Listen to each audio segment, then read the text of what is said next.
आता असा सीन आहे की आपल्याकडे एक टेबल आहे एम्प्लॉईज, ज्याच्यामध्ये employee I D, employee name आहे आणि मॅनेजर आय डी आहे. तर मॅनेजरचा each employee may have a manager. प्रत्येक एम्प्लॉई समोर मॅनेजर आय डी असू शकतो. आणि जेव्हा मॅनेजर जो की मॅनेजर आय डी जो आहे, म्हणजे समजा इथे 1 2 3 असा समजा डेटा आहे, इथे एम्प्लॉईचं नाव आहे आणि त्याच्यासमोर मॅनेजर आय डी आहे. समजा इथे मॅनेजर आय डी 3 4 5 6 असे आहेत.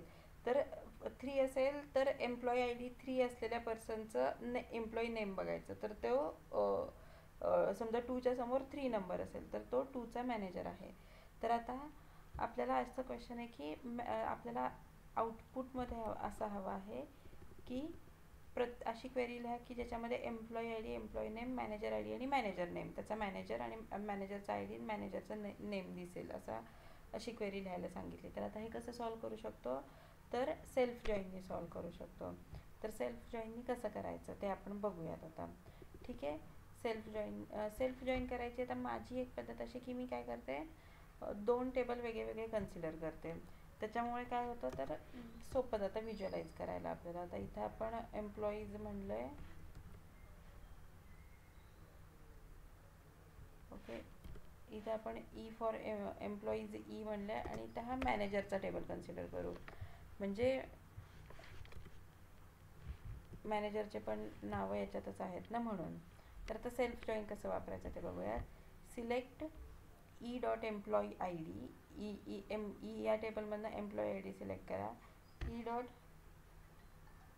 E dot employee name select करा. E dot manager I D select करायला सांगितलं. आणि M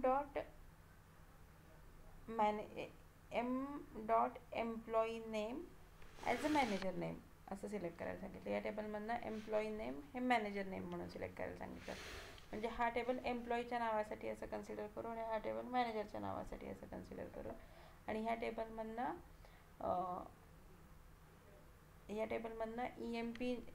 M dot E M P name as a manager name, ह्या टेबलमधले एम्प्लॉईचे नावं as a manager name select कर असं सांगितलं आहे आपण त्याला. ओके, इथपर्यंतचं क्लिअर आहे. ठीक आहे, तर आता काय सांगायचं, कुठून घे हा सगळा डेटा, फ्रॉम एम्प्लॉईज ई मधनं हा सगळा डेटा घे असं आपण त्याला सांगितलं.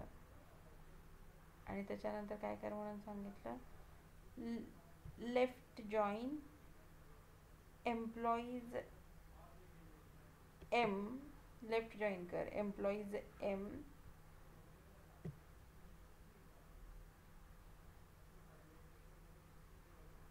ह्या टेबलवर लेफ्ट जॉईन कर असं आपण त्याला सांगितलं. On E dot manager I D is equal to E dot employee I D, E dot manager I D is equal to E dot employee I D. म्हणजे लेफ्ट जॉईन कर असं सांगितलं. कशाच्या बेसिसवर, E dot manager I D, याच्यातला जो manager I D आहे ना तो दिस इज इक्वल टू ह्या टेबलमधला एम्प्लॉई आय डी. म्हणजे इथं समजा एम्प्लॉई आय डी 1 आहे, इथं एम्प्लॉईचं नाव आहे आणि इथं मॅनेजर आय डी समजा 2 आहे. तर हा E dot manager I D 2 हा मॅनेजर आय डी हा इकडच्या एम्प्लॉई आय डीच्या टेबलशी सिमिलर आहे. म्हणजे इथं जे 2ला employee I D 2 employee I D असलेला एम्प्लॉई असेल तर त्याचं नाव या टेबलमधनं घे आणि ते आपल्याला ॲज अ आउटपुट दे असं आपण त्याला सांगितलं आहे. ओके, सेल्फ जॉईन काय करतो, joins the table to itself. Self जॉईनमध्ये आपण काय करतो, टेबल स्वतःलाच जॉईन करतो.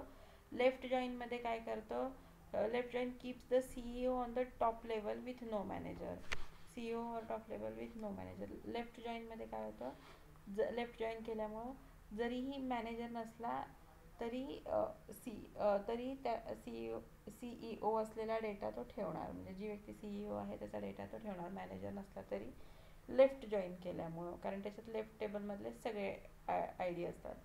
आणि त्याच्यानंतर classic for the reporting hierarchy, आणि हिरार्ची रिपोर्ट करायसाठी क्लासिक आहे हे म्हणून हे. ओके.